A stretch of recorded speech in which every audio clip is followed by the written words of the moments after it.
Masu kallo da sauran mu barkamu da asuba da fatan cewa kowa ya tashi cikin koshin lafiya.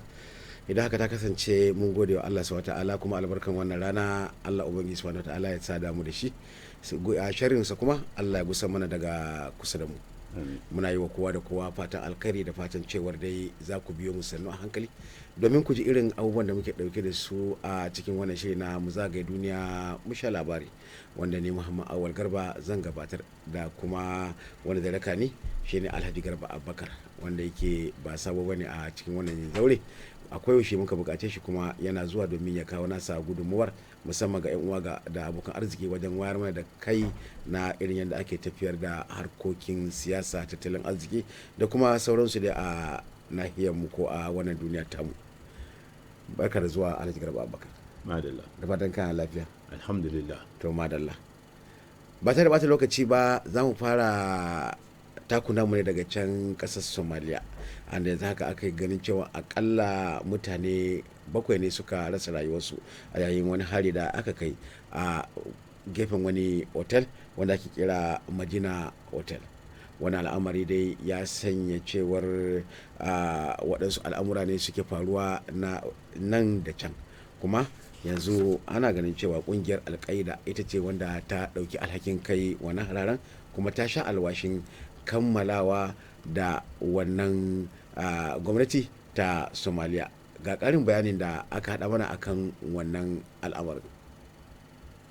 A ƙasar Somalia a garin Kismayo, 'yan ta'adda Shabab sun kai hari a wani babban hotel wanda ya sanadiyar mutuwar mutane 7, wasu da dama suka ji rauni. Wata mota ɗauke da bumabumai ta tarwatse a gaban hotel ɗin a garin Kismayo da ke kudancin ƙasar. Bayan tarwatsewar motar, wasu 'yan bindiga suka shiga cikin hotel suka buɗe wuta kan waɗanda suke zaune a ciki, inda ya sanadiyar mutuwa mutane 7, wasu da dama suka ji rauni. LAFP, hukuma mai kula da harkar tsaro, ta bayyana cewa ba su san adadin mutanen da suka mutu ba, har yanzu suna ci gaba da yin bincike domin gano wasu gawawwakin. A yammacin Juma'a ne aka fara kai hare-hare a Medina Hotel daga karfe 7 har zuwa 10 na dare. Ana jin karan bindiga da yake tashi a wannan hotel. Wasu 'yan bindiga da dama sun shiga cikin hotel inda sojoji masu kula da harkar tsaro suka yi kokarin fatattakan su. Ɗaya daga cikin mazauna hotel ya bayyana cewa mutane da dama sun mutu, wasu kuma sun ji rauni. Daga cikin su har ma wani ɗan jarida mazauna ƙasan wanda jim kaɗan iyayensa suka sanar da rasuwansa a gidan talabijin ƙasar.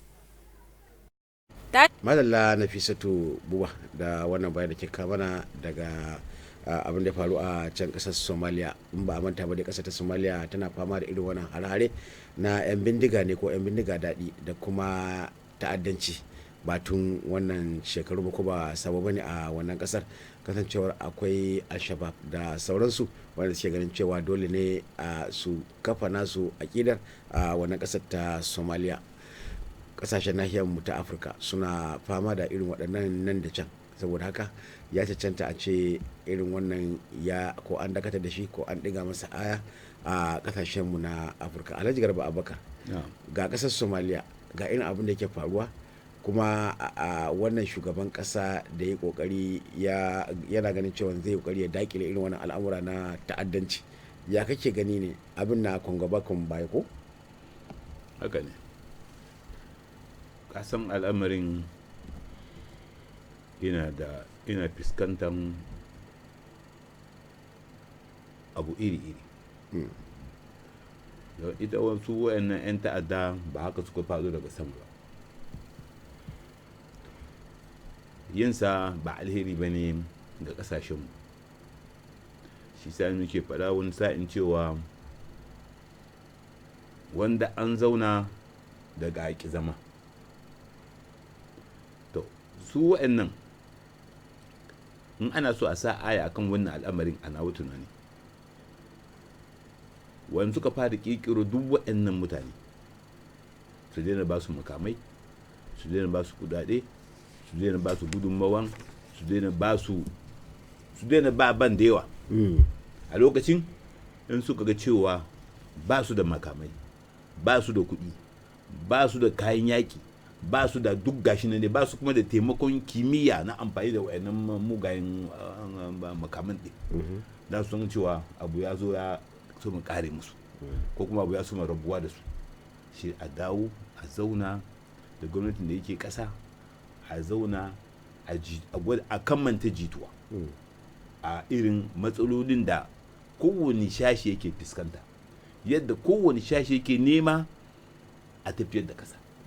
Maganin kenan. To amma su waɗannan mutane su gane abu ne wanda me ya kai su wannan matsayi shi a yi nazarinsa. Abin da ya kai su wannan matsayi ana so a canja musu wa'ansu, ana so canja musu alƙida ne. To kaga a nan kashi ne kake ji a nan wanda suke kira 'yan extremist suka fito, domin za a kawo musu al'adun wa'ansu a soka musu a rayuwarsu. Bayan su kuma da akwai al'adun da suka gada da kuma al'adun da suka gada a cikin addininsu. To shi yasa kaga duk wannan abin kaga wayannan mutanen suka kai bango, ka san ka kai bango kuma baka da mafita, dole sai dai a mutu. To abin da yake kenan, ni yanzu su wayancan manyan mutanen da su suka sanya suka me isa suka ba wayannan mutane hali don su shida shi su so mu rage wayannan abubuwan da na gaya muku a baya sai a zo a nemi a zauna kuma kowa a yi respectin din al'adunsa. Ba zan ce dole al'aduna shi kai Garba za ka yi amfani da shi, gaskiya ne. to a duk matsalar take ai, to shi za ka ga a cikin sha'anin kasashen musulmai kake samun wani ake kiran su extremist. Ba haka suka zama extremist ba, a sun ga cewa ba a son su, ba a so a kamanta ma dokokin addininsu, ba a so a kamanta, so ake a ɗauko wa'ansu dokokin da ba na addininsu ba a saka musu ya zama wajibi ne a kansu. To kaga kawo wani irin abin din ya kawo fitina a ƙasa. Shi yasa kaga ake cewa wai islama menene, ba haka bane. Da an bar kasashen musulmai su kamanta nasu irin demokrasi, ai islama akwai demokrasiya, shi a basu su yi demokrasiyar su a yadda islama ya tsara da yadda su da suke irin su sun san me suke so, domin kasa ce ta wannan musulmai suka fi yawa. Shi yasa ga duk annan wayannan fitina suke. Haka ne. Allah dai gane da mu, Allah ya gane da su ma sai su tuna su ga cewa me muka samu a duk da muke so muke wannan al'amari. In suka cewa bu samu kuma bu cin burin su ba, su kuma gwamnati su ci gaba da mika musu hannu, domin me in gwamnati ya ce a position sa su ma ba za su buse ba. Gwamnati ka mika musu hannu ya ce ku zo mun muku afuwa duk laifukan da kuka yi, ku zo mu zauna mu gyara ƙasarmu, shine mafi alheri ga wannan irin al'amari na Afirka. To mu godiya ta musamman ga Alhaji Abubakar Garba wajen bayani da ya kama, da fatan cewa kuma waɗanda al'amuran suka shafa sun ji kuma za su yi amfani da wannan shawarwari domin a gudu tare a tsira tare. Za mu tsallaka ne can kasar Sudan ta Arewa, an da zaka a can kasar ta Sudan din dai al'umman kasar ta suke kokarin zargin kungiyar FSR wanda take fama da rikice-rikice kuma wanda suke harbin kan mai uwa da bi musamman ma a kan masu zanga-zanga a can kudu maso gabashin birnin Khartoum. Wannan al'amari dai ya faru ne yayin da masu zanga-zangar suka yi kokari na ganin cewa ana bata musu rai kuma ana nuna musu kyama a can kasar ta Sudan ta Arewa. Wani al'amari na Sudan dai ya zamanto ruwan dare game duniya tunda aka hambarar da shi tsohon shugaban kasar Umar al-Bashir daga kan karagar mulki. Al'amarin ya kazanta a fadin kasar wanda ya laƙume rayukan al'umma da dama, wanda ake ganin cewar kuma da dama sun rasa matsugunansu, yanzu haka waɗansu kuma suna can asibiti a kwakwance domin sun samu jikata na harbarban da dakarun tsaro masu rike da rikon kwarya na madafun ikon kasar suka yi musu. Ga rahoton Rabi Hassan anda ta shirya mana irin al'amuran da suka wuce a san kasar ta Sudan ta kudu ko ta arewa. Tashin hankali ya sake barkewa a kasar Sudan a yayin da kungiyar FSR wato Force de Soutien Rapide ta yi harbi kan mai uwa da wabin kan masu zanga-zanga da suka yi cuncurudu gaban ofishin hukumar tsaro masu leƙen asiri da ke kafe a kudu maso gabashin Khartoum, inda suka nuna bacin ransu suka kuma zargi masu ɗauke da makaman na wannan kungiyar da wulakanta su, suka kuma buƙace su da su tattara ina su bar musu gari. Kungiyar ƙwararru masu leƙen asiri ta ƙasar ta buƙaci masu zanga-zanga da su bayyana mata ƙwararan hujjoji kan zargin da suke wa ƙungiyar FSL. Hakan ya faru ne a yayin da shugaban ƙungiyar ke karɓar mukami kan wanzar da zaman lafiya a yayin wani taro da aka gudanar a ƙarshen wannan mako. Shugaban ƙungiyar Hemechi ya ɗauki alhakin abin da ya faru tsakanin ƙungiyarsa da masu zanga-zanga, ya kuma ƙara da cewar ya kamata a yi ƙoƙari wajen rataba hannu kan yarjejeniyar da suka ɗauki alkawari na gudanar da mulkin ƙasar tsakanin sojoji da ƙungiyar farar hula domin gudun kar ƙasar ta afka cikin yaƙin basasa. Yau kusan kwanaki 10 kenan da suka ƙirƙiro da wannan yarjejeniya, amma kawo yanzu dai ɓangarorin biyu ba su cimma matsaya ba. Rabi Hassan Bashir kenan da wannan rahoto nata. Alhaji Garba Abubakar, gashi kasar Sudan ta Arewa ta shiga cikin tsaka mai wuya. Tun ana ganin cewar abin dai bai taka karya ba, to gashi yanzu abin ya zama matsala ga al'umman kasar. Kuma masu rike da madafun iko, dakarun tsaro kenan, sun ce su ba za su far kan karga mulkin kasar ba, domin cewar su ya cancanta su ci gaba da gudanar da harkokin tafiyar da madafun iko na kasar. To amma matsalar kasar Sudan ta Arewa ba wani abu bace, illa ya cancanta dai ana ganin sun rantaba hannu a ƙarshen makon da ya gabata wajen ganin an yi gwamnatin haɗin gambiza. To amma abin har yanzu ya ci tura. Ko me yasa yanzu dakarun tsaro suke harbe a kan al'umman da basu je basu gani ba, kuma ba su da bindiga a hannunsu, domin sun fito sun nuna cewar ana wulakanta su, kuma sun buƙaci dakarun tsaron da su yi kokari su fice musu daga wannan bangare nasu. Me za ka faɗa akan wannan al'amura da ake yi, wanda ake harbin fararen hula ba tare da wani laifin komai ba? An ka ce ba su da laifi, wannan ban yi da maganan ka ba. To me isa ba ki ba su, na kwanaki ma na yi muku bayani abin. Su ne umar abaisin duk wannan abu. Su kuma sun yi tsammanin cewa daga sun yi wannan abin kaman chocolate ne aka dauka aka saka maka a harci shi ta narke. Suna tsammanin su ne za su tafiya da komai. Shi suka manta cewa da akwai hukuman sojoji a gani, kuma su kansu ba su, domin da hukuman soja ba su yadda ba da har yanzu El Bashir na kan mulki, don sun kare shi. Su ga cewa yanzu mu kare shi, mu keɓe shi, mu ɗauka su zo mu zauna su gaya mana abin da suke manufansu, da irin abubuwan da suke zarga, da irin abubuwan da za a yi gyara, mu ɗau lokaci a yi gyara. To su suna so a bar mu, aka bar musu me za su yi? Ba su da masana bane, suna da shi. In suka je su kadai ba soja ba za su iya tafiyar da, don transition ne dole she da corps étranger wanda shi ba zai sa abu dai za su yaki a taron. Kada su yadda wani soja ya cire riga ya dawo civil ya ce zai takara, zai saka takara ba ko?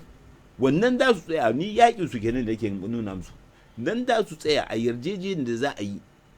su yi ka'idodi wanda babu wani soja da zai je takara. Ya zama na su 'yan jam'iyya da 'yan fararen hula su da su iya takara, wanda ya ramplin condition din tafiya zaɓe, ya cika ka'idodin tafiya zaɓe. To kaga a lokacin tun da suke wannan abin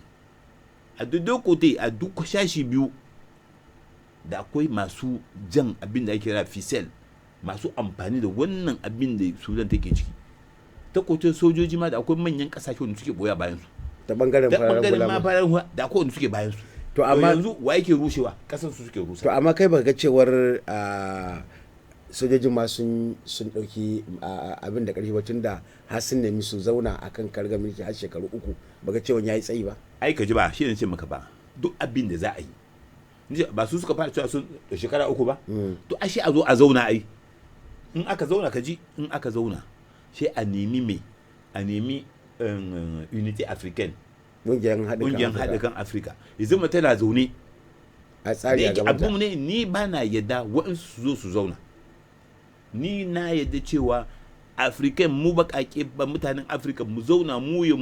Afirka, mu kawo sauƙi a wayansu fitinan da yake wasu rigimu da yake zuwa gare mu. Sai a zo a zauna. Sun ce shekara 3, ce musu a'a mu ba mu yi da shekara 3 ba. me isa za a ja har shekara 3 ku yi mana bayani. To ba kamanta cewa kungiyar haɗin kan Afirka ta ba su watanni 3 don su tattare nasu su bar kan ai shi na ga maka magana ku ba kwaji ne. Na ga maka magana nan kwanakin ba. Ita kanta kungiyar African din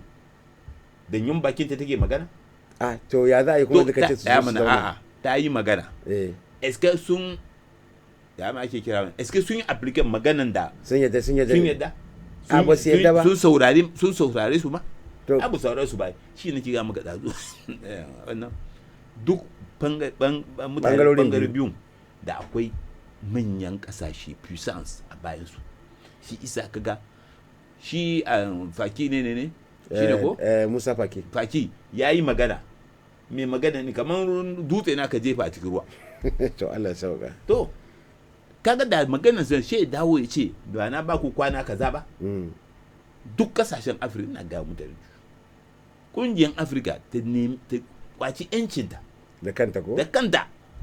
Sha'anin Sudan nan ya zama su tambi kasa daya wanda ake irin wannan rikici. Su duro musu. Ku tsayar ko kuma za mu kore ku. Kamar yadda ECOWAS suke yi ko? Haka ne.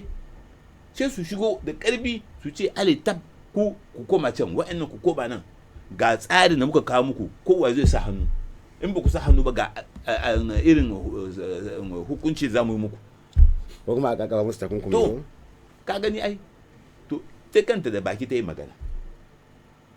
sun ce sun ba su kwana kaza soja zai ji su ne soja ma na irin mutanen da suke bayan su farin hula suna da mutanen da suke bayan su abu ɗaya ne sojoji da fararen hula ina roƙonsu ina ga mutane kulle yaumin ƙasansu Sudan su saka ƙasansu Sudan a gaban komai su fita cikin cewa in ba mu ba ba zai yiwu ba. To kaga abin da yake kawo matsala kenan al'amari mutane suna ɗaukan cewa su ne mu cire mu ne mu ce ƙasa gaba ba wai sa ƙasan mu a gaban mu ba ko? To madalla. Allah koro musu sauki. Wannan babba abin nan ba na tsewa yau bane. Su daure su dawo shekara 3 ko shekara 2 a jitu a saka yadda za a tafi da kasar. To madalla Alhaji Garba Abubakar da fatan cewa al'umman kasar Sudan sun fahimci wannan shawarwari da ka basu da kuma masu rike da madafun ikon. Yanzu kuma za mu sake tsallakawa da can a kasar Afirka ta tsakiya banji kenan an da yanzu haka jam'iyyan KNK da tsohon shugaban kasar ta Afirka ta tsakiya Francois Bozizé suna kokarin ganin cewa ko sun bayyana zai dawo kasarsa ta aihuwa domin ana ganin Bozizé zai kaɗa takararsa a shekarar 2020 kasancewar yanzu dai ana ga zaman lafiya ya fara kankama kenan a wannan kasar. To amma ina ga da wata baya aka ce an mari mai rabiya domin a yanzu haka kasar Faransa ita ce take nema shiga tsakani watakila ta sake dawo da shi ne domin ya zo ta kurawa shi sabon shugaban kasar da yake tafiyar da harkokin mulki kasancewa yana nema ya karkata akalarsa ga gwamnatin kasar Rasha. Shi kuma Bozizé Faransa ce take mara masa baya. To ya ake gani wannan al'amari Alhaji Garba Abubakar ga rahoton da Ahmad Lawal ya shirya mana a daidai wannan lokaci. magatakarda mai rikon kwarya na jam'iyyar KNK Lukwa Nakwa Christian Ginibim ya sanar da dawowan tsohon shugaban kasar Afirka ta tsakiya Francois Bozizé nan da watanni 6 sakamakon shirye-shiryen zaben shugaban kasar da za a yi a kasar a ranar 27 ga watan Disamba ta shekara ta 2020. Christian ya ce tabbas Francois Bozizé na nan tafiye inda muke sa ran zai tsaya takara a wannan zaben shugaban kasar da za a yi a shekara mai zuwa. Sai dai passport ɗinsa na hannu sakamakon matsalolin da Majalisar Ɗinkin Duniya take tuhumarsa a halin yanzu, amma jam'iyyarsa ta NKN ta ce za ta tsaya kai da fata domin ganin cewar ya shigo Bangi lafiya. Amurka ta ce rikici na ƙara haɓaka a ƙasar Afirka ta tsakiya musamman ma a Bangi a babban birnin ƙasar. Lamarin ya haddasa mutuwar mutane da dama. Sakataren harkokin wajen Amurka ya buƙaci ƙasar da su gaggauta gudanar da zaɓe. Ƙungiyar agaji ta Red Cross ta ce ta gano gawawwakin mutane fiye da 40 a kan titin Bangi Bangi mai magana da yawun kungiyar ya ce rikicin da ake yi a Bangi a halin yanzu ya tsananta matuƙa, shi sa ma'aikatanmu ba za su iya shiga wasu bangarori a garin ba. Babban abin da yake haddasa yaki a ƙasar shine rigimar addini a halin yanzu. Fiye da Kiristoci da Musulmai sama da 1000 ne suka rasa rayukansu. Allah ya sauka. Amin. A kasashen nahiyar Afirka dai sai dai addu'a, domin abin gaskiya ya fi karfin sanin ko ya fi karfin hankalin al'umma, domin kasar Afirka ta tsakiya ta fara samun dawwammamin zaman lafiya, amma yanzu gashi dai tun da Faransa ta shigo take neman wai karɓa makamai, to gashi waɗansu abubuwa kuma suna biyo baya. Faransuwa zai iya daga cikin wanda ya kakaba kasar a cikin halin ni'asu, to amma menene kuma yanzu ake ganin cewa ya cancanta ya dawo domin ya kada takararsa na zaben 2020. Wannan ayat tambaya ce da za mu yi majalisar ɗinkin duniya da kuma ƙungiyar haɗin kan Afirka, har ma da na haɗin kan nahiyar Afirka ta tsakiya, wanda ko da yake suna da wannan ƙungiyar da ake gace mata CEMAC. Alhaji Garba Abubakar, me kake hangowa a wannan matsala na ƙasar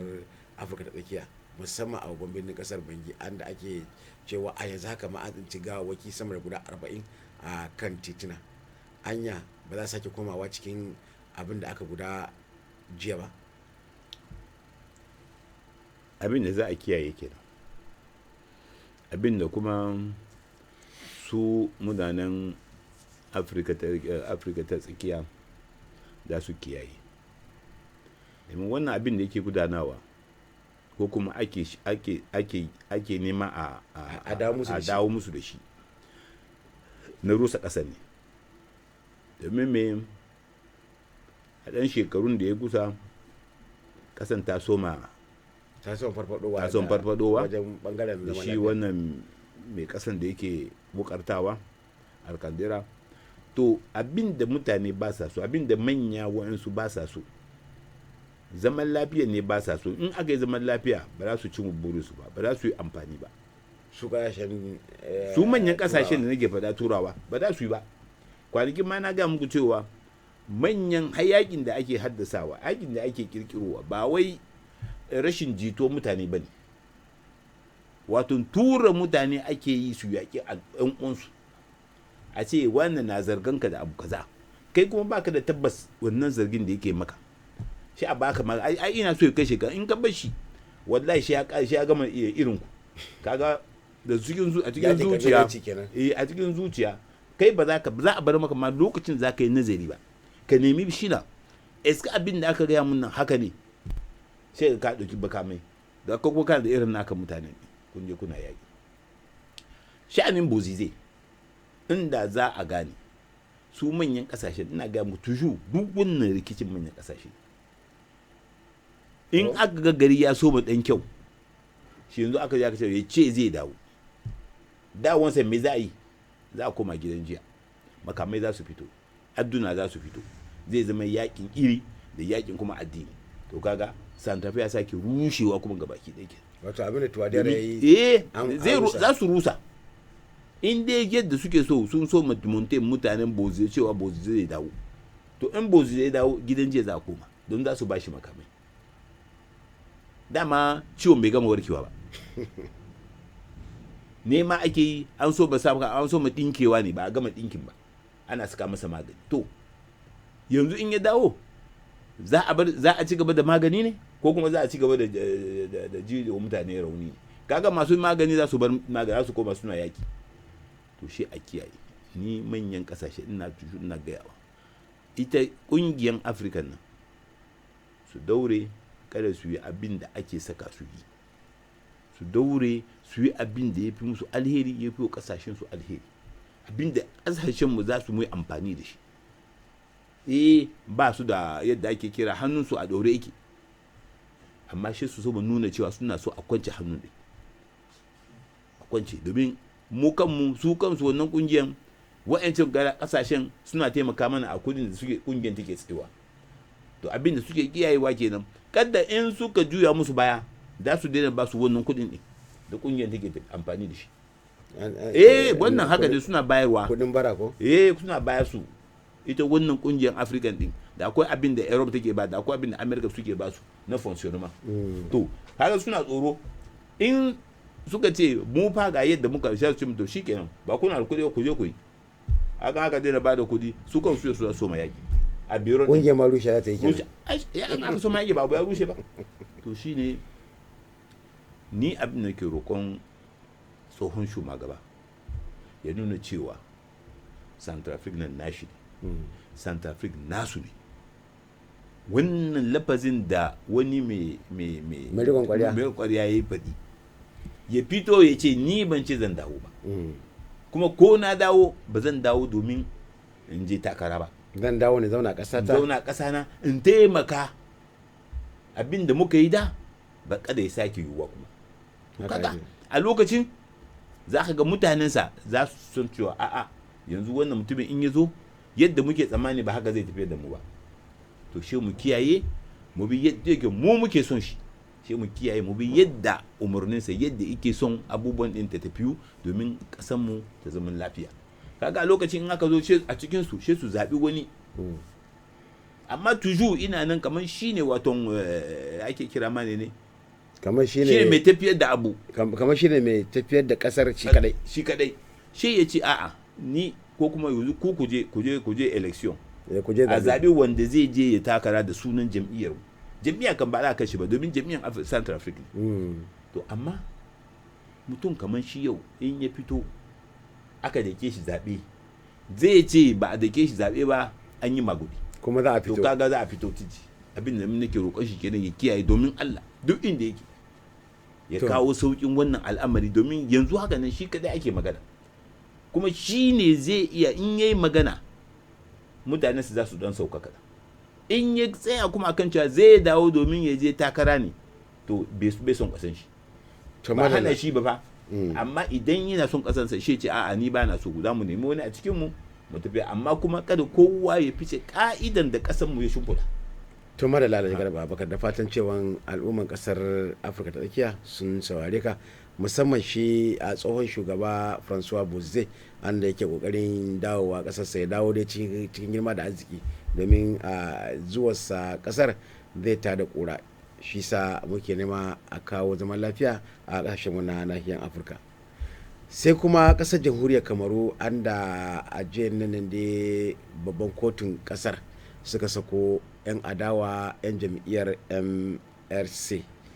ta Maurice Kamto waɗanda aka cifke su a yayin da suke gudanar da zanga-zanga a nan da can musamman a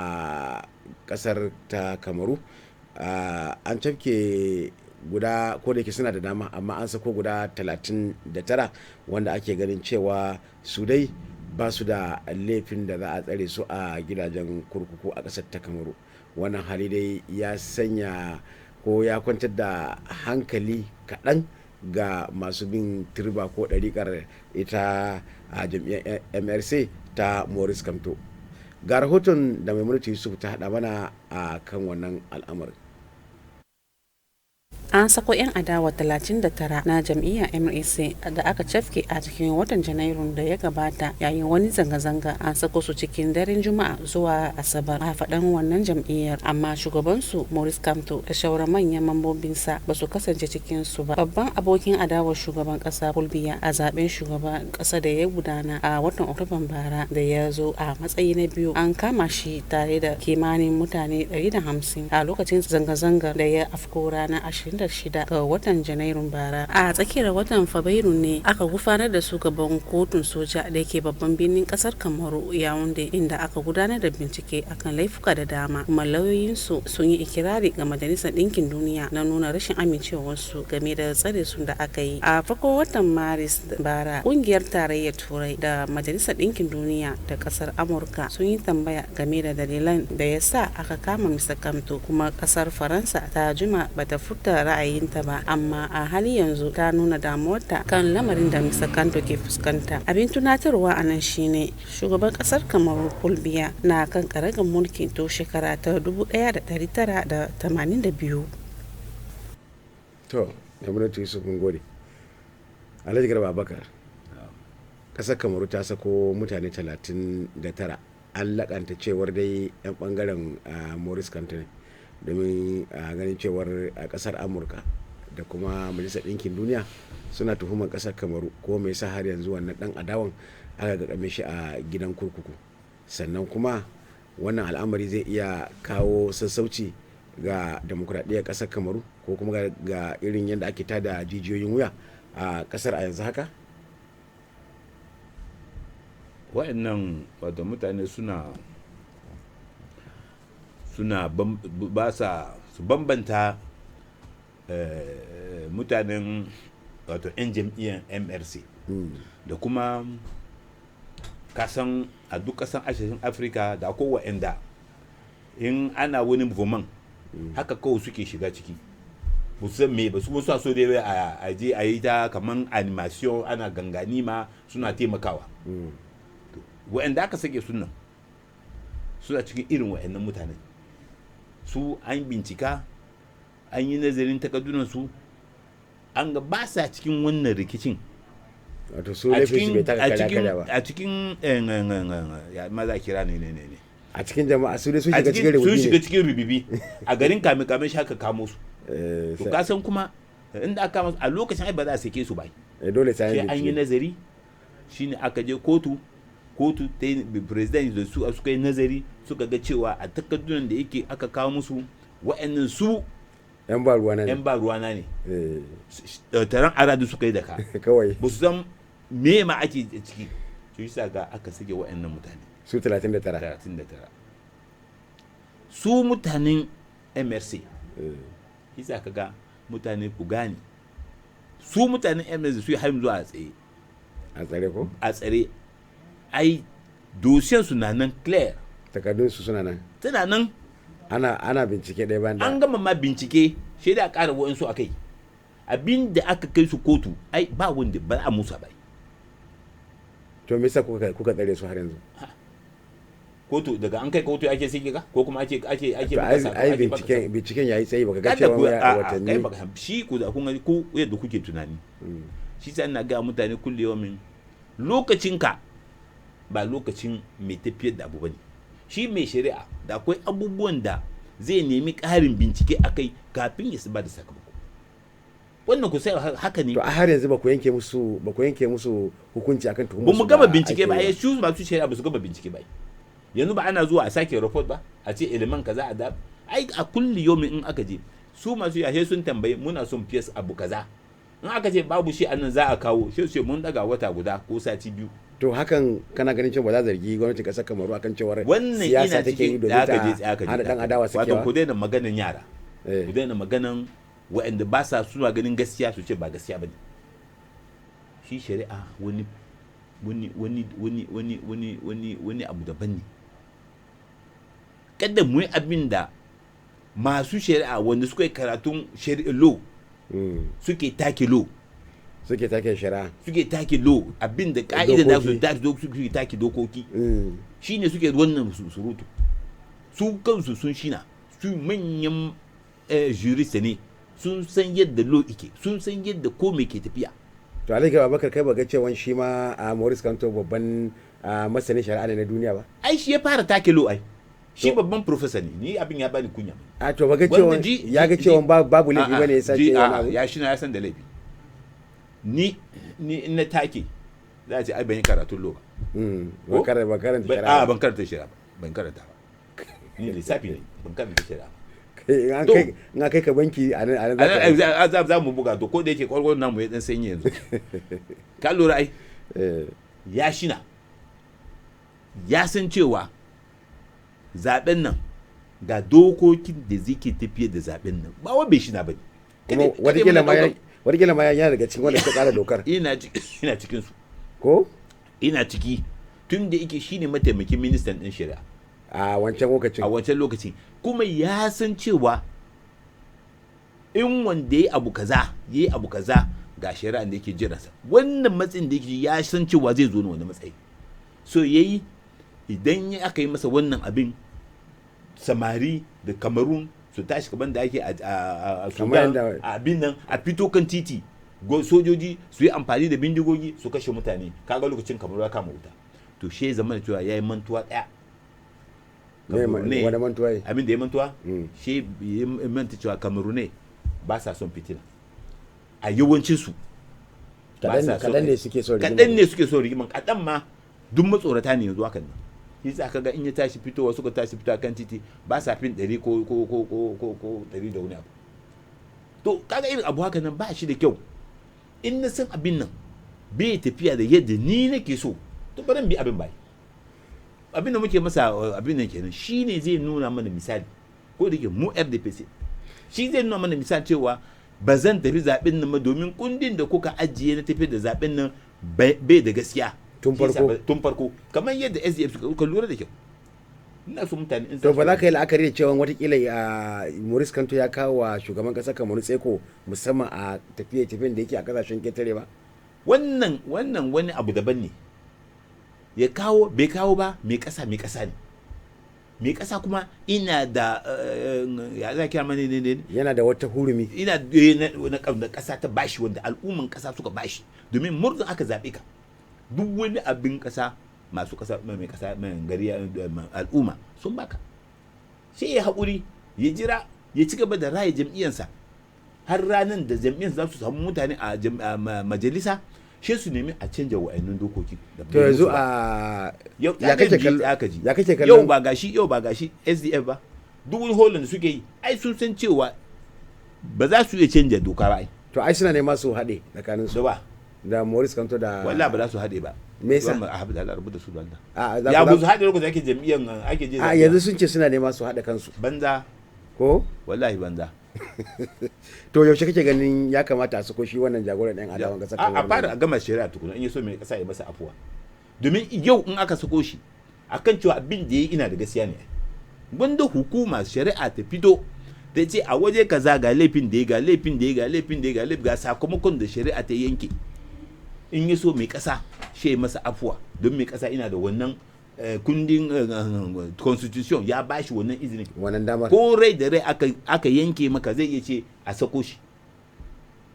ai ana tambayan afuwa ai duk shari'a da aka yanke ana tambayan afuwa to baka cewa kuna yi wa demokradiya karan tsaye ba wani karan tsaye muke wa demokradiya ina ne ake tsaye da demokradiya ina ake abin nan America ma ba sa ba suna karan tsaye ballantana mu nan Africa da muke koya to Alhaji Garba Abubakar ka kare jam'iyyarka da kuma gwamnatin duk Africa nake faɗa wato abin da ke damu wannan waje ne mai kyau wanda ya cancanta aiwa mutane bayani haka ne shi demokrasiya nake mana demokrasiya yadda ku kuka zauna kuka yi tsari shi ne demokrasiya babu demokrasi model dauka ake yi a ce mu a rayuwarmu ya muke so mu zauna a kungiyar da muke da shi na anguwa na tattalin anguwa na tattalin mu kanmu ya muke so mu tafi da kungiyar ai har din muka riga muka fitar da wannan statute din muka je wajen gwamnati mutu ba da izini kuma aka ranta hannu ai ba za mu tsallake nan ba ai kai yau in ka zo ba za ka ce a canja abu kaza ba ai magana kenan ai su daure ba kyau tana da kyau a tafi a hakan a zo a jitu wata ran za a zo ba za a yi wannan maganan ba wannan daga surutun da ake nuna constitution na da kyau bai da kyau duk wanda ko su suka ɗauki mulki da ko abin da ba su yadda a canja constitution ba wannan na gaya maka shi to kana gani dai ya cancanta dai Maurice Kamto ya bi tsari ya bi dokar kasar Kamaru ya nuna mana cewa shi model don shi kuma shi dan kasa ne na gari muna ba a kin dan uwa jam'iyyar mu ne daban-daban amma wannan abin da ni kaina ya bani kunya a matsayin sa wannan abin a matsayin na tsohon minista ko da shi da duk banda tsohon minista shi ainihin professor ne yana da cikakken ilimi ina bada kuriya ɗaliban suna fedi sun san cewa wannan mutum ne mai bai ɓoye abu buɗa muku abu ku domin ku ɗauki wannan sanayyan ɗin gobe ku yi amfani da shi yau duk wanda ka gan su aboka waɗansu abin da duk yaran sani to madalla faculty da wani suka bi faculty da durwa madalla da jigar Abubakar da fatan cewa al'umma da suke bin ɗariƙar shi dai Maurice Kamto za su yi kokari su ga cewar sun bai shawara na gari kuma a bi doka da oda har yanzu ne muna kasar ta jamhuriyar Kamaru an da wannan karan zamu yada zango ne a birnin cinikayyar kasar Duwala domin ganin cewar ran juma'an da ya gabata ne dai aka gudanar da waɗansu bukukuwa na buɗe sabon titi wanda aka sanya wa suna Adamu Labbo tsohon sarki na Hausawan birnin cinikayyar Duwala wanda yake dadai an sa wannan titin ko turbar wani suna ta daban, amma a wannan lokacin an share an miƙa mata sunan shi sarkin hausawa Adamu Labbo wanda ya shuɗe tun tale-tale. Ga rahoton da shi Abdulaziz Garba ya haɗa mana a yayin da ya wakilce mu a wannan farfadiyar da ake gudanar da bukukuwar a ranar Juma'ar da ta gabata. A ranar Juma'a ce aka kaddamar da bikin bude sabon titi mai dauke da sunan farkon sarkin Hausawan Duwala marigayi Adamu Labbo. Bikin ya gudana ne a kusa da gidansa da ke unguwar Nobel birnin cinikayyar kasar Kamaru Duwala, wadda kuma ke kunshe da tarin jama'a kamar sarki Adamu Usaini Labbo wadda ke jika a wajensa da sauran sarakunan gargajiya ciki har da sarkin alkaryar Bel da unguwar ke karkashinsa, limamai tare da manyan 'yan siyasa, matasa maza da mata su ma sun zo gani da ido. Babban kantoman wannan birni Dr. Prince Tone yana ɗaya daga cikin manyan baki tare da babban daraktan gidan talabijin na Africa Media Abdullahi Sadu da kuma wani rabin Ali Bashir, sai kuma karamin magajin gari Duwala na biyu. An buɗe ne da takin ƙasa, sa'annan a matsayin sana wanda ya jagoranci wannan taro ko wanda ya tsara mataimakin shugabar karamar hukumar Duwala ta biyu Mamadu Yakubu ya ƙara mana haske. Da lafiya aka yi taron lafiya gama lafiya da kuma community baki daya da suka zo gaba daya yau anan kowa da kowa ya zo, duk wayansu jinsi suna gode, sun zo taya murna. Ba abin da zamu je shirye mu gode wa Allah. Allah ya sa wannan aikin da gwamnati ta yi ya zama na cewa ba shi bane na farko, za a ci gaba da tabbatar da cewa manyan mu wanda suka yi zamani suka ba da tarihi suka tsaya aka kafa kasan da su. Mun gode muku da gaske. Haka zalika mawakan gargajiya na ɗaya daga cikin waɗanda suka taka rawar gani ta yadda suka cashe. Maza da mata sun nuna farin cikin su game da wannan ranar. Garinmu ne nan, saboda duk wani bahaushe yana takama da wannan garin, daga nan Yawunde, Kursamba, Fumban da dukkan gurin da mutane suke na al'umman Hausawa, gaskiya abun farin ciki ne saboda ba a taɓa yin wannan ba, kuma wannan shine farko. Allah ya sa kuma a ci gaba da yi a dukkan wa'ansu wato al'umma da suka yi ma wannan gari wato garurukan su aiki. Allah ya taimake mu gaba daya. Mun gode fa. Allah ya sa mu samu nasarar da zai fi haka, kuma mu samu ci gaba da duka wani abu samu tasiri a cikin wannan gari. Allah ya sa riga mu gidan gaskiya ba su kwanciya mai kyau, mu kuma da muke nan kuma Allah ya sa mu samu tafiya mai kyau, kuma da kannenmu da suke biyowa baya su ma Allah ya taimaka musu, kuma Allah ya sa samu kwanciyar hankali a cikin kasar mu gabaki daya. Masha Allah. Babbar rana gagarumin biki, abin sani a nan shine wannan titi na dauke ne da suna Kasala Farm a wancan lokaci, wadda daga bisani ya tashi ya komo Adamu Labo. Taron dai ya kammala ta yadda babban kantoman Mr. Tone ya ware wani kyalle musamman domin tabbatar wa al'umma cewar wannan suna ya kafu har abada. To, Alhaji Garba Abubakar, kana daga cikin kwamiti da suka tsara wannan ayyuka. Kamar ma na ji cewar kai ne ma ka fara kawo shawarwari na gani anda za a yi a san an samu wannan suna ko wannan titi ko turba ya zamanto mai dauke da sunan Adamu Labbo. Ko me yasa kai wannan tunani kuma kuka yi kokari har Allah subhanahu wataala ya tabbatar da wannan niyya ta ku ta alkhairi? To, kun san abu ni na kawo, ba ni ne ummal abaisan wannan takaddunan ba. Lokacin nan da Alhaji Rulwan nan Grand Conseil to suna cikin sun yi taro su ya su Grand Conseil din Duwala Deuxième suka kirkiro, kowa ya kawo iri, duk iri suna ciki, suka kawo hanyoyi da sunan manyan su irin da suke Duwala Deuxième suka babbayar. Akwai Hausawa, da akwai Bafiya, da akwai Bayawunde, da akwai Garfi, da akwai gasunan dai da Basa, da kuma 'yan Duwala. Don kasan da akwai bangaren Duwala Deuxième 'yan Duwala ne. Aka je aka aikata a wani suka fara aiki su ya su da 5 conseillers Duwala Deuxième suka yi report, suka aika wa délégué du gouvernement. Commission da ike can a da commission urbaine suka yi valide. To yanzu me za a yi shine ake bukatan a fidda dossier din a kai conseil communauté urbaine domin a fidda délibération. cewa communauté urbaine grand conseiller sun ba da izinin su wa délégué du gouvernement ya ba da suna ya ba da wayannan sunaye to shi zama na cewa a lokacin shi aka yi wani election wanda alhaji benin kuma grand conseiller baya cikin conseil din shi amin na nan mataimakin madame le maire kuma karamin hukuma shi ne ce masu to yanzu ku a alhaji ya yi nashi ya ɗauki sunaye kaza kaza kaza kaza namu na musulmai hausawa ya ɗauki sunaye kaza kaza na yawunda sunaye su duka suka hadu su madam olu duka sunan dai su wajen su biyar ne suka yi wannan aikin ita yanzu kai yi kokari kaga yadda za a yi da shawarar ita mai madam le maire kaga yadda za ka yi a je a bayar a samu mafita domin ya zama na cewa kafin ku gusa ko kuma ku ba da waje kun bar wani abu kuma wanda al'umma za su tunani da ku za su tunani da lokacin wa'yan ne muka abu to a daga nan ya tashi ya je takadduna ya je ga sarakai ba sai da suka je suka tura wajen delegate gouvernement delegate gouvernement ya tura wajen commission suka yi valide suka ba da sunan titi domin kafin nashi ma ya fito kai dai ba a yi materialize na baba famfo da gober ba ne don shi ma nashi ya fito to ceremony ne ba a yi ba tukuna wato shi ma yana da sunansa ya fito yana sunansa hanyar su yake fice ta kofar alai tanko har yaje kofar gidan shi shine wannan tun daga deuxième yake ficewa ya tafi har abin nan to ba a yi ceremony ba ne to shi zama cewa wannan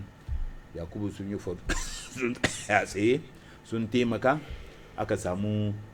wannan ceremony kuma delege kasan tsohon sarki mutumin sa ne tun da yake na baban shi ne wani ke da gida cikin abubuwan da ya sa ya hanzarta yin wannan ceremony din kenan ba abin da za mu faɗi shi mu gode wa al'umma da suka halarci wannan taron da wani suka kawo taimakonsu da jikinsu na kuɗinsu aka samu aka tsaye wannan da tunani aka yi wannan al'amari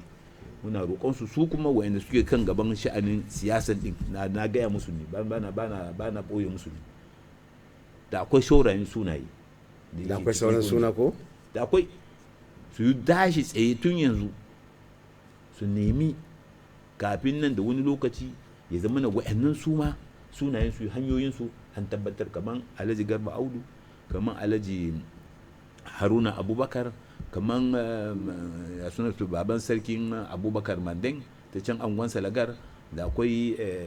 waye kuma ne suna da dama su nan da dama wannan wa'anda suka fi abin nan ne to kaga in aka yi hakan nan za a ce nasara za a bar tarihi ko yan bayan su goya su ce mun zo mun samu titi kaza da suna kaza titi kaza aikin wa'annan mutane suka gabata ne kaga su kuma lokacin shi su san me da su yi domin duk abin da za a yi ya zama na cewa ana haduwa ba za a jitu duka ba amma a dinga haduwa ana shawarar da za a kawo shawarar da zai taimaka wa al'umma don kada mun shawarar da wai in ba mu muka yi ba zai yiwu ba to ni da nake na nuna su so yasa kaga suka tashi tsaye na ce musu abin nan ba kanku za ku wa ba al'umma za ku wa to madalla alhaji garba abakar da wannan namijin kokari da aka yi kuma duk wanda ya zo wannan biki da kuma da wanda suka bada gudunmawarsu na tunaninsu da kuma abubuwa wanda ya cancanta a godiya ta musamman wannan hanya dai ta dawo sunanta hanyar adamu labbo tsohon sarkin hausawa ko da yake ba shine farkon sarkin hausawa ba ko kamar yadda shi mai rahoto ya faɗa. Za mu koma kasar Congo Demokradiyya an da yanzu kuma haka a can kasar ta Congo Demokradiyya da a ranar da ta gabata ne dai ma'aikatan kiwon lafiya na kasar suka tabbatar da cewar dai an sake annoban nan ta cutar Ebola ta sake dawa musamman a birnin Goma wanda yake kunshe da sama da mutum miliyan 1 da fatan cewar kuma insha Allah hukuma na kiwon lafiya na kasar sun yi kokarin ko yin gangami na yin allurar rigakafi kasancewar wannan matsalar ta faru a wannan kasar. Alhaji Garba Abakar ya kake ganin yadda matsalolin cutar Ebola yake nema mamaye kasar Congo demokradiyya bayan kwanakin baya an ce an gama da wannan matsalar, me za ka faɗa? To shi addu'a, domin shi wannan al'amari wannan cuta wato abin ina sa kowa ya yi tunani, domin a tunanin da za a yi me su manyan masu ilimin kimiyya da shaurinsu da kungiyan din kiwon lafiyan duniya sun yi wa'ansu lafazozi wanda yau shi muka ga cewa ƙarya suka yi mana ko kuma ba su yi nazarin abin da kyau ba ne. Don kwanaki ma suka ce an riga an gama an samu magungunan ma ebola din. To yanzu kuma ana zaune ana neman wani abu zai daban, ebola sake dawowa, shi kashe mutane ke ta Congo. To mu da muna roƙon su, domin ilimin kimiyya na sha'anin lafiya a hannun su yake, su fito su taimaka mana, don a faɗi gaskiya su fito su taimaka mana a samu a kashe wannan cuta, ya zama an kashe shi ko kuma an kawo sauƙinsa wanda za a iya sa a ƙaran shi, kuma an kawo ko kuma sun samu magungunan wanda ba zai dinga kashe mutane ba, za a iya maganinsa, akwai ƙwayoyika da za a sha, da akwai allurar da za a yi in mutum ya samu wannan cutar. Domin yanzu daga cutar ya kama ka ne, to a sha za a so mai maka, za a so ma haka kabarin ka ne ko haka ne, mutum ya zama marigayi, ya zama marigayi. To abin da yake tsoratar da mu bakake ma ke da mu Afirka, kaga abin nan banda ku a shashin mu, me isa bai fitowa a Afirka ta arewa ta can saba arewa, me isa shi da a kasashen Afirka da bakaken fata. Kwanakin baya haka ya cinye shashin Guinea, Cote d'Ivoire, Liberia, yanzu kuma ya taso daga can ya koma Congo. Dama daga Congo aka fara wannan surutan ne. To wato banda dai bakake mu ciwon bakake ne. Sai ai bincike. To Allah ya sauka. Allah sauka. Alhaji Garba Abubakar. Su don Allah ita wannan kungiyar kiyon lafiyar duniya, don Allah ku tashi tsaye. In dai ciwo nan ciwo ne. To kuna da masu nazari, kuna da masu za su to mu Afirka ba za mu yi kokari ba bakajen fata. Ba mu da ina gaya maka Afirka problem mu ɗaya ne ba mu da masana ba, muna da su, amma babu kayan aiki ne, aikin da za a ba mu da kayan aiki ko ba mu da kayan aiki. To Alhaji Garba Abubakar, wani jan ku ne zaka yi na karshe minti daya a wannan shiri na wannan rana? To abu ɗaya ne, sai mu gode wa Allah da kulli yaumin kasashen mu muke ɗan zaman lafiya, kuma ina roƙon duk mutanen ƙasan Afirka da masu jin daɗin da marasa jin daɗin a daure a haƙuri da juna, a zauna ana kamanta shawara na kawo sauƙi, domin fitina ba ta da kyau. Domin mugaye fitina suke a jikin fitina suke ɓoyewa su zo su aikin da ba shi da kyau. Su aikata abubuwan da bai da amfani. Sudan, Somalia, Niger, Mauritania, Algeria, Kamaru, Congo, Afirka ta tsakiya, ya za mu yi gaba. Ba za mu yi gaba ba. To wani shawara zaka ba wa matasa wajen ganin cewa sun rungumi harkokin siyasa, kamar yadda kaga kai ladabi da biyayya ga sauran 'yan siyasa, muna ganin ka gashi yau kuma kai ne abu ɗaya ne wannan na minti ɗaya su. Ina roƙon manyanmu dole kuma da sarakai ya zamana a yi taro da samari, yaranmu da suke jami'o'i, da wani suka riga suka fito suka soma aiki da wani ba sa su soma aiki ba. Don shi siyasa jawo mutane ake yi, a kwadaita musu, ya zama da cewa ba za a yi babu al'ummanku ba. To abin da ni nake kiyawa kenan, kada gobe a zo a yi birnin Duwala, Nibel birninmu ne, ba kowa, ba mu da wani waje da za mu tafi Duwala. To shi ya zama da kada mu kiyaye, kada a yi wani abin nan babu mu a ciki. Shi sa nake roƙon, zan roƙi manya, wannan ba zai a cikin program na, zan je in shawarce su, ba ni zan kira taro ba, amma zan roƙe su kira taro, manyan su kira taro, ba taron son rai ba ko ba ni son rai ba, a kira duk samarin nan a zauna da su, babu wazancin jam'iyya kaza ni ba nan nake ba. Kai da ci gaban mu, ci gaban ne mu zauna, in muka tafi su waye kuma yau jam'iyyar da maganar siyasa da ake ba irin namu bane, gobe ba za a yi da mu ba gaskiya na ilimi kai kana da ilimi ilimi kuma ko ne ilimi ba domin abin da yake zuwa nan akwai mataki to shi zaman tun da yake Allah ya huwace mana muna da su, Allah ya huwace ƴaƴan mu nan kafin shi dai abuga da su to za a samu. Da kuma na biyu kuma wannan zan gaya musu ne zancen manyan makarantun din gwamnati da kuma manyan wajen sana'o'in gwamnati, zan roƙe su taimaka su wani asusu wanda yaran nan na tallafawa matasa yara su je suna konku wajen karatu, wajen biya musu karatu su je suna konku kudaden jarabawa haka ne. A ciki sai a samu wa'anda gobe za su canji, wa'anda suka kusan tafiya, domin ko a nan gwamnatin wa'anda yau muke magana da sunansu sun kusan tafiya. To Allah sauka. Amin. Da fatan al'umma sun fahimci wannan dan takaitaccen shawara da shi Alhaji Garba Abubakar ya bada a matsayinsa na tsohon dan siyasa. In ba ku manta ba, da shi ma ba haka yake ba, amma ya yi ladabi da biyayya ga sauran manyan 'yan siyasa da suka shuɗe, yanzu kuma su ne akan karagar wannan kujerar, wanda ya cancanta a ce kuma an samu matasa Hausawa da suka biyo bayan su domin ganin cewar kar a zo dai mu zama 'yan tafi kawai a kullum, sai dai ana nuna mu da baki ana ce da fasu ne, yanzu kan mun kwace. Ba za muna fata cewa da za a yi amfani da wannan damar. A madadin gidan talabijin na Hausa 7 tauraruwa al'umma, ni Muhammad Awal Garba nake ce da ku mu zama lafiya, annabi kuma gaisuwa na ga waɗanda suka taya ni wannan shiri ya zo gare ku a cikin wannan mamman tasha mai tarin albarka Hausa 7 tauraruwa al'umma. Sai kuma gobe a daidai wani lokaci za ku sake tarbana da waɗansu sababbin labaru. Huta lafiya a duk anda kuke. Salamu alaikum wa rahmatullahi wa barakatuh.